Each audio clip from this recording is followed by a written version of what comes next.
It's ironic, I'm going to talk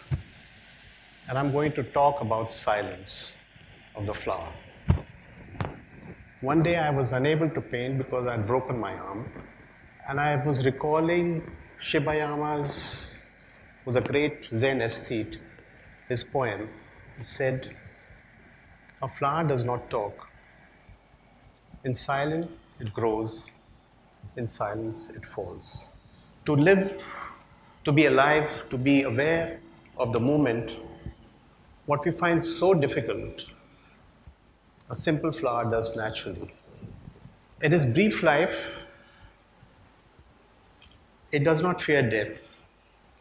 It just simply naturally grows to full glory, and it falls back to earth from whence it came, petal by petal.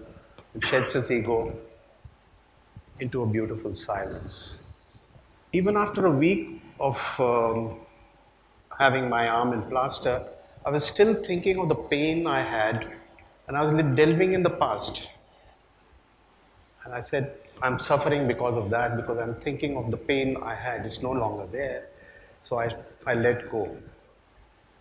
And when we are able to do that, when we are able to say, okay, we are not fearing the future or thinking what's going to happen to me in the future, or we are recalling the past and we are doing recalling and suffering with that, life changes. Thinking what I would do with still, I wanted to create, I was desperate to create, and I set out for my studio to see what I could still do with this arm. I came across a group of nomads, ironsmiths, who park their caravan outside the city, and they do their thing. I was very intrigued by their colorful attire, and I jumped out of the car just to explore it further. And I started toying with the scrap metal. They had some nails. This whole flower was in my mind at that time, and I just picked it up. I picked up some scraps and some things, and I created this flower, which is in the form of a lotus, and the center had these nails. And it's a very small flower. It's just a 6-inch flower, and this is what led to all my sculptures. So this brief full stop was an opportunity to grow out of it and to move on. These are some of my sculptures where the nails are there to, again, the paint, and I've used the nails to also turn it around when we think of something. That's the whole concept of Zen, because it's the negative and the positive, and nails I've used as protection. This flower is the last flower on earth, and it's being protected by all these guardians that are around it. At that point, I was painting really the shunya, the silence. My work was very quiet at that time. I was taking away things from my work. I was wanting to paint just emptiness, and I removed color and form, everything from my work. I wanted to paint the circle surrounding the dot, the dot of the question mark, the dot. And I must have calligraphed this circle hundreds and thousands of times over the years. I was wanting to capture this energy, its force, its vitality, its silence, all in one stroke. And it had to come from the gut. It had to come from the hara. And I just couldn't get it. I tore them all up. I said, this is no good, and I have to start fresh. So I went off to the Rumtek monastery, which had been a dream. I always wanted to go there. I was spiritually drawn to that place. I wanted to start fresh there and meditate on the emptiness. Now, Shunya is really like the moment before the Big Bang is a singularity, where everything is contained in that, but it's too tiny to be seen. So that's what I wanted to capture. And I arrived there. I thought I would meditate in the monastery.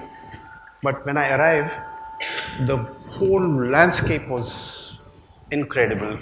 It was this kind of a space, the mist and clouds, and there was a light coming from within the clouds, which was almost biblical.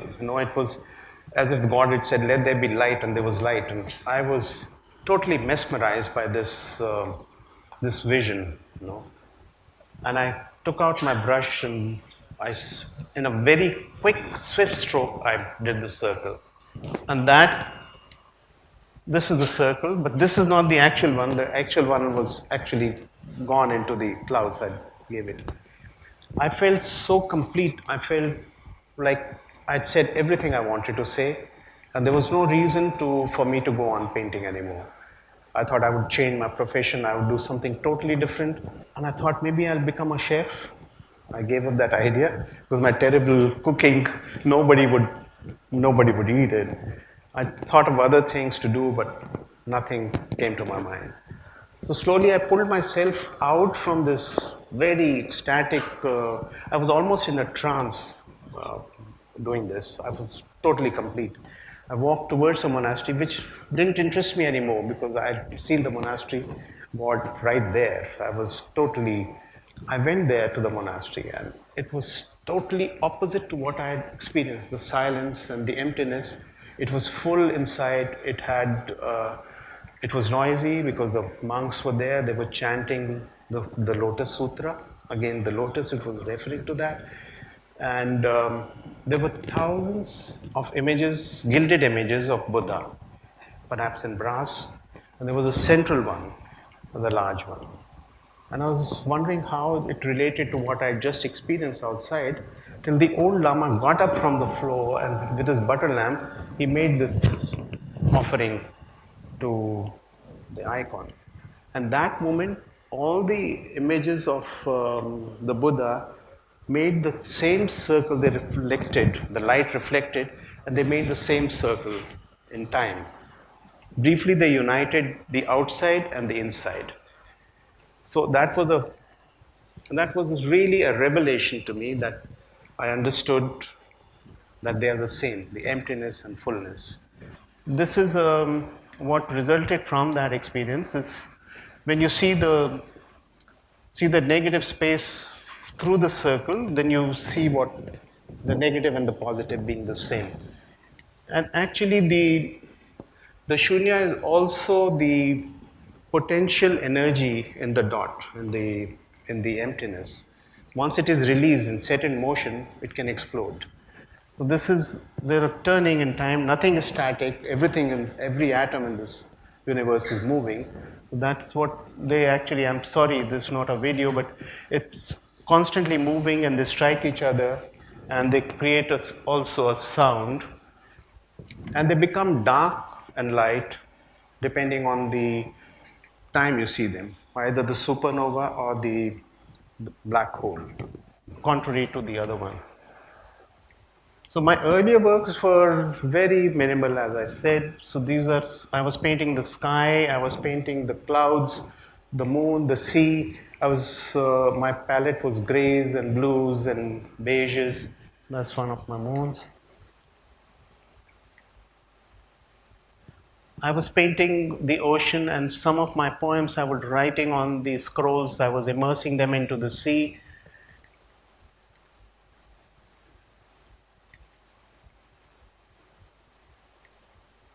I was actually trying to capture the silence. But then after that, there was a traumatic experience I had. There was between my engagement, my marriage, a tumor was discovered in my brain. I had to have it cleaned up. They cleaned my brain, and luckily it was benign, and here I am. So this experience could have been a full stop. Actually left me enriched. My work became more intense. It became more aware of everything that was happening around me, and I realized the fragility of eternity. Actually, because each moment is so precious, and we take life for granted. We forget just to be alive, just to be able to breathe is a miracle. So these are some of my works as opposed to the empty one. Now I started adding things in my work. My palette changed totally. It became warmer, it became the colors of the desert. These are some of my works which you see the contrast from the emptiness. It was this. Now soon I got a large commission, a very important commission. People wanted, a collector wanted some of my works to be done on a very large scale. And I had 2 years to do this project. I wasn't a sculptor, I was a painter. I've done that little flower and some of those other things that you saw earlier, but for many years I didn't sculpt at all. So I created the traditional way. I used the traditional way of first doing it in clay. I learned the whole process and I worked for 1.5 years and I created these sculptures in clay. They were to go to the foundry for casting the next day in bronze. But because of a misunderstanding, there were construction workers in my studio was being built that time, and I said just remove the market, the sort of the different forms that I'd done to conceptualize the scale of these because these are very large. I said throw them out, but they actually threw my actual sculptures out. They broke them, they smashed them to smithereens. And they were like children dancing with that, happy to destroy the sandcastle. I was devastated. I didn't know what to do. I was stuck, and now there were only 6 months left to do this whole project. And I was up against the wall, so I had to really innovate, I had to think fresh, I had to do something. And then I consoled myself. I said, life is like that, creation and destruction, Shiva's drum, the beat of time. So I had to start really take it as something that I have to move forward and I have to not stop at this full stop. So I went to the site actually, and I went back to the original idea of which I had done the first lotus, which was done very spontaneously. I said, I'll do it on site, right there, without any model. And it was lucky that I wasn't trained as a sculptor because I had no formal training. Therefore, I was free of any preconceived notions of this is the way you do a sculpture. I had to learn, I'm self-taught totally. So I could innovate, I could do things which people would have said, no, this cannot be done. I would definitely try and do that and would move on from there. I had to really build my own team because I didn't want welders who would have their own ideas and they would hamper my spontaneity. So I used my cook, my driver, my gardener, my carpenter. Everybody got very enthused to be given a different job to do rather than their mundane things. And they put in their very best. And so we created this. Because on the wall, how it started was quite incredible because I was on site and one night I noticed it was started drizzling. I had a newspaper with me and on the opposite, it was a large courtyard. I noticed a terracotta pot with the with the devil painted on it to ward off evil. And on an instinct, I tore up the newspaper into little pieces and I walked across and I pasted it on. I took clay from the earth, from the wet mud because it was drizzling. I took it and I pasted it on that. And that was really a turning point in my life. The whole technique developed because of a time constraint, because I had this whole problem again and again. That's what has happened in my life. There are many full stops that have come, but I've grown out of it. So the whole, I started working on pots and other utensils, and I created forms in wood. Over that, I cut little pieces of squares of metal. So all my workers, my team of 20 was done at that time. And I started welding them together and putting this whole thing. But there was one problem. Because I had sculpted on forms, they were hollow. They were just skin, there was no bones. So I had to cut them open and put the steel structure to give them strength, because if you sat on them, they would have sunk, they would have crushed. And I really felt like a plastic surgeon operating on and I had to be really as careful because to me they were alive, they were there, and I had to repair them. I had to put, the little square pieces that I worked with back in perfect form so that they could breathe. But these sculptures that I did earlier were static, They were done 20 years back. After that, now I feel that I can actually make my sculptures appear to fly. This one of Garuda, the mythical bird you see here, is 2.5 tons and is hanging from the air from in an atrium space which is 4 floors high. It's hanging in a central space by one string. I'm not an engineer, but this is done intuitively. I just understand one thing, and that is gravity. And you have to balance that. That's the only thing I know about. So I created this, and I was inspired by the eagle in Panna, the wildlife sanctuary. I went and studied there. I saw these eagles flying in the deep gorge, and it was fascinating. I was amazed at their delicacy of the wing, how it is, how God has designed it. It's a perfect flying machine. And I tried to duplicate that by using very fine copper wires. Sometimes I wish that Garuda had enough space in the atrium space to fly away. That's my work, again composed of square pieces. That's Surya. Now, space really has no dimensions. Everything is limitless. No, big can be small, small can be big. This is a sculpture of Vishnu, the preserver.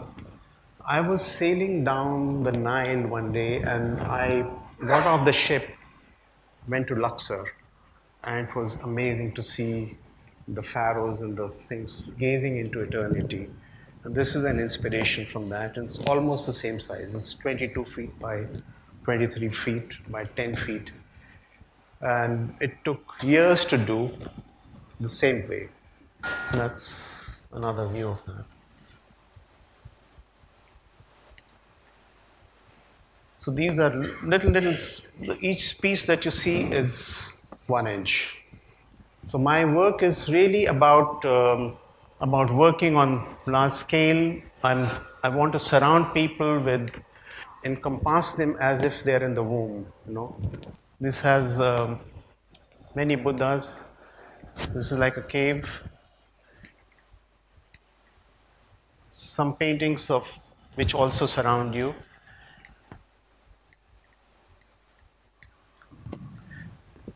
And time and space are like one, and I feel everything is contained in this moment, which is shunya, to be lived and enjoyed in awareness. Thank you.